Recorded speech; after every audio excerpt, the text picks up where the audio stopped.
Assalamualaikum warahmatullahi wabarakatuh. Semangat pagi soleh dan soleha. Bagaimana kabarnya? Alhamdulillah, hari ini kita bertemu lagi dalam pembelajaran Bahasa Indonesia Wajib kelas 10 semester ganjil. Mengawali PBM hari ini, marilah sama-sama kita berdoa terlebih dahulu. Tujuan pembelajaran kita kali ini, yang pertama, peserta didik diharapkan mampu menentukan isi teks eksposisi. Yang kedua, peserta didik diharapkan mampu mengembangkan isi teks eksposisi. Yang ketiga, peserta didik diharapkan mampu menganalisis struktur dan kebahasaan teks eksposisi.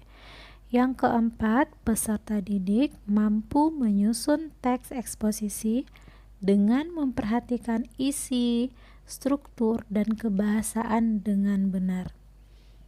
Jadi, materi kita kali ini yaitu tentang teks eksposisi, di mana di akhir pembelajaran Ananda diharapkan mampu menyusun teks eksposisi dengan benar. Sebelum Ananda menyusun teks eksposisi, tentunya Ananda harus paham dulu apa yang dimaksud dengan teks eksposisi. Apa bedanya teks eksposisi dengan teks-teks yang lainnya?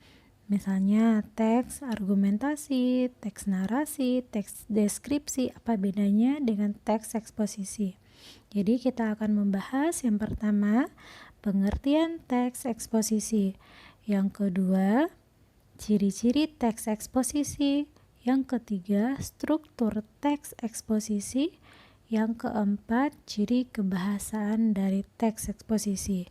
Setelah Ananda mengetahui, memahami materi kita kali ini, Ananda diharapkan mampu menulis teks eksposisi dengan benar. Ibu akan menampilkan contoh teks eksposisi. Contoh ini Ibu ambil dari buku Intan Pariwara. Silakan Ananda simak dan pahami dulu.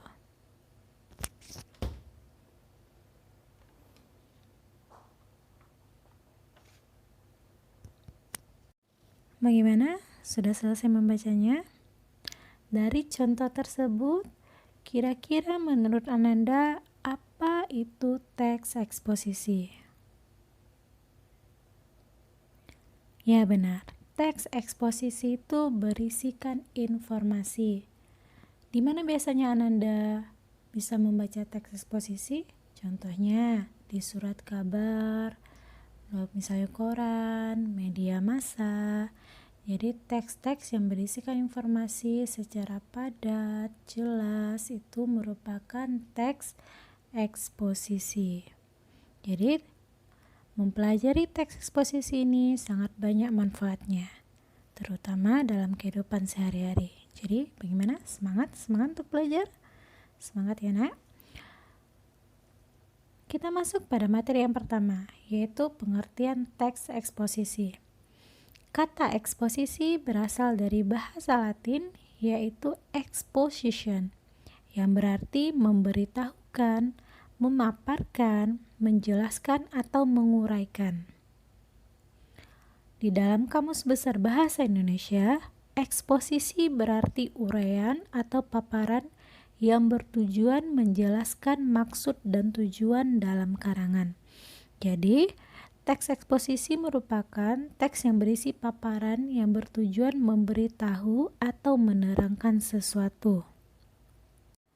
Jadi, tujuan akhir penulisan karangan eksposisi adalah memperluas pandangan atau pengetahuan seseorang. Eksposisi merupakan keterampilan berbahasa yang sering digunakan untuk menyampaikan pendapat tentang uraian-uraian ilmiah. Pendapat dalam karangan eksposisi tidak bertujuan mempengaruhi pendapat orang lain. Beda sama teks argumentasi ya nak. Kalau teks eksposisi ini, dia tidak bertujuan untuk mempengaruhi pendapat orang lain. Pembaca sama sekali tidak dipaksa untuk menerima pendapat penulis. Setiap pembaca boleh menerima dan menolak yang dikemukakan penulis dalam karangan eksposisi tersebut. Jadi, ciri-ciri teks eksposisi itu ada 5. Yang pertama, teks eksposisi menjelaskan segala informasi atau pengetahuan secara objektif, tidak ada unsur subjektif atau emosionalnya. Yang kedua, teks eksposisi menggunakan gaya informasi yang persuasif, yaitu bersifat mengajak pembaca dan memberi informasi yang sejelas-jelasnya. Teks ini bersifat persuasif tetapi tidak bertujuan untuk mempengaruhi pendapat orang lain, bukan itu tujuan utamanya. Tujuan utama teks eksposisi yaitu untuk memberitahukan atau memaparkan informasi walaupun dia bersifat persuasif. Yang ketiga, ciri-ciri teks eksposisi. Teks eksposisi memberikan penyampaian secara lugas dan menggunakan bahasa baku. Yang keempat, teks eksposisi tidak melakukan pemihakan atau tidak memaksa kehendak penulis terhadap pembaca. Yang kelima, teks eksposisi menyajikan fakta yang digunakan sebagai alat kontribusi atau penyumbang utama dalam membuat rumusan agar sesuatu yang disampaikan lebih konkret. Jadi, fakta dalam teks eksposisi ini berguna untuk mendukung argumen si penulis. Selain ciri-ciri, teks eksposisi juga memiliki struktur. Struktur teks eksposisi ada 3. Yang pertama tesis, yang kedua argumentasi, yang ketiga penegasan ulang. Struktur paham ya nak ya, sama seperti Ananda, tubuh Ananda juga memiliki struktur ya. Yang bagian atasnya kepala, kemudian badan, kaki, kayak gitu juga. Seperti itu juga struktur teks eksposisi. Bagian awalnya itu disebut dengan tesis, yang kedua disebut dengan argumentasi, kemudian bagian akhirnya itu disebut penegasan ulang. Bagian yang pertama tesis. Tesis berisi pendapat atau opini yang menjadi pokok pembicaraan dalam suatu teks eksposisi. Jadi tesis ini merupakan pokok pembicaraan yang biasanya berada di awal teks. Yang kedua, argumentasi. Argumentasi ini berisi penjelasan dari pokok permasalahan yang dibicarakan. Argumentasi adalah isi dari teks eksposisi. Bisa berisi fakta-fakta atau bukti-bukti sebagai pendukung dari pokok pembicaraan di awal tadi. Jadi fakta-fakta ini digunakan untuk pendukung pokok pembicaraan. Yang ketiga, penegasan ulang. Penegasan ulang ini berisi penegasan kembali dari paragraf sebelumnya yang merupakan bagian dari penutup. Jadi, struktur teks eksposisi ada 3. Yang pertama tesis, yang kedua argumentasi, disebut juga bagian dari isi teks eksposisi, kemudian penegasan ulang, disebut juga dengan bagian dari penutup. Ananda masih ingat contoh teks eksposisi yang Ibu berikan di awal tadi? Nah, mari kita analisis struktur teks eksposisi dari contoh teks eksposisi yang berjudul Kupas Sistem Pendidikan di Indonesia dan Perbandingannya dengan Negara Maju. Untuk paragraf yang pertama, kira-kira apa itu? Apa strukturnya? Ya, untuk paragraf yang pertama, strukturnya itu disebut dengan tesis karena berisi opini yang menjadi pokok permasalahan. Selanjutnya, untuk paragraf yang kedua, ketiga, keempat, dan kelima itu berisi penjelasan dari pokok permasalahan yang dibicarakan. Ada yang memuat fakta-fakta di sana. Contoh fakta tahu ya, yaitu sesuatu yang benar terjadi.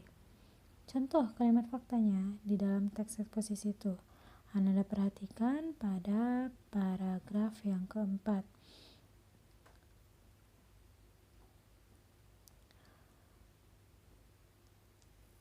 Yaitu kalimatnya, dibandingkan dengan indeks pendidikan negara ASEAN lainnya, pendidikan di Indonesia masih berada di posisi 5 terendah. Penulis tidak mungkin hanya sekedar menulis tanpa melihat faktanya terlebih dahulu, karena di sini langsung menyebutkan bahwa pendidikan Indonesia berada di posisi 5 terendah. Ini tentu berdasarkan fakta dan data. Tuh contohnya ya. Kemudian untuk paragraf yang ke-6, yaitu paragraf yang terakhir, ini merupakan struktur dari teks eksposisi yang disebut dengan penegasan ulang. Karena pada paragraf yang ke-6 ini berisi penegasan kembali dari paragraf sebelumnya. Bagaimana? Sudah tambah mengenal apa yang dimaksud dengan teks eksposisi? Sudah semakin kenal dengan teks eksposisi? Agar lebih kenal lagi, kita lanjut pada ciri kebahasaan teks eksposisi. Ciri kebahasaan dalam teks eksposisi. Maksudnya di sini, kaidah kebahasaan yang biasanya digunakan dalam teks eksposisi. Ada 4 itu kaidah kebahasanya. Yang pertama disebut dengan istilah. Nah, Anda tahu apa yang dimaksud dengan istilah? Istilah adalah kata atau gabungan kata yang mengungkapkan suatu makna atau konsep atau keadaan dalam bidang tertentu. Jadi istilah ini kata-kata dalam bidang tertentu. Contohnya kata birokrasi, pragmatis, kurikulum, diagnosis. Kenapa di dalam teks eksposisi sering terdapat istilah? Karena sifatnya tadi dia lebih ke ilmiah. Ada fakta di sana, tentu akan ada muncul istilah-istilah dalam bidang tertentu nantinya. Ciri kebahasan yang kedua, sering adanya kata adjektiva atau kata sifat. Kata sifat nama trennya adjektiva. Apa yang dimaksud dengan adjektiva atau kata sifat ini? Yaitu kata yang menerangkan nomina atau kata benda dan secara umum dapat bergabung dengan kata lebih dan sangat. Jadi kata adjektiva ini menerangkan kata benda gitu. Contohnya kata adjektiva tinggi bisa digabungkan dengan kata lebih, yaitu lebih tinggi, atau pintar bisa ditambah dengan kata sangat pintar, misalnya Sinta sangat pintar di kelasnya, atau Budi sangat ganteng di kelasnya. Jadi adjektiva menerangkan nomina atau kata benda. Selanjutnya ciri kebahasan yang ketiga yaitu pronomina. Kalau istilah kerennya pronomina, kalau bahasa umumnya yaitu kata ganti. Nah, kata ganti ini dibagi 3 juga. Yang pertama itu pronomina persona atau kata ganti orang, kemudian pronomina penunjuk atau kata ganti untuk menunjuk sesuatu. Kemudian yang ketiga pronomina penanya, yaitu kata ganti yang digunakan sebagai penanda pertanyaan. Kita kembali ke pronomina persona. Pronomina persona ini dibagi lagi menjadi 3. Ada pronomina persona penunjuk orang pertama, pronomina persona yang menunjuk orang kedua, dan pronomina persona yang menunjuk orang ketiga. Kata ganti orang pertama, kata ganti orang kedua, kata ganti orang ketiga, sering dengar itu kan? Contoh pronomina persona atau penunjuk orang pertama, contohnya apa? Untuk kata ganti orang pertama tunggal, yaitu saya, aku, ku, daku. Kalau jamak apa? Kami. Jadi konsepnya kayak gini. Untuk orang pertama itu orang yang berbicara mengganti dirinya dengan apa? Itu. Kalau untuk orang kedua, maksudnya orang yang pertama ini mengganti nama orang lawan bicaranya dengan apa? Contoh, kata ganti orang kedua apa? Kamu, ya, Anda, Ananda. Kalau jamaknya apa? Kalian, Ananda sekalian. Untuk pronomina persona, penunjuk orang ketiga atau kata ganti orang ketiga, itu maksudnya orang pertama dan orang kedua itu lagi sedang berbicara, yang dibicarakannya orang lain. Misalnya A berbicara dengan B, yang dibicarakan C. Nah, kata si A ini mengganti nama si C itu dengan apa? Misalnya dengan dia, iya gitu. Kalau yang dibicarakan itu lebih dari satu, mereka. Kira-kira paham ya? Pronomina penunjuk. Pronomina penunjuk itu untuk menunjukkan sesuatu. Contohnya begini, begitu, ini, itu, situ, sana, sini. Tuh. Untuk pronomina penanya itu kata ganti digunakan sebagai penanda pertanyaan. Contohnya apa? Siapa, apa, mengapa, bagaimana, bila mana, di mana, dan lain sebagainya. Ciri kebahasan yang keempat yaitu konjungsi.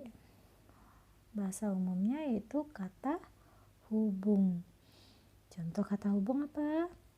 Ada kata hubung antar kata, dan, atau, tetapi. Kalau ada juga kata hubung antar frasa, antar klausa, antar kalimat, bahkan antar paragraf. Silakan nanti Anda cari di Google atau di buku contoh dari kata hubung. Nah, bagaimana? Sudah mengenal apa ini maksud dengan teks eksposisi? Sudah paham? Sudah mengerti?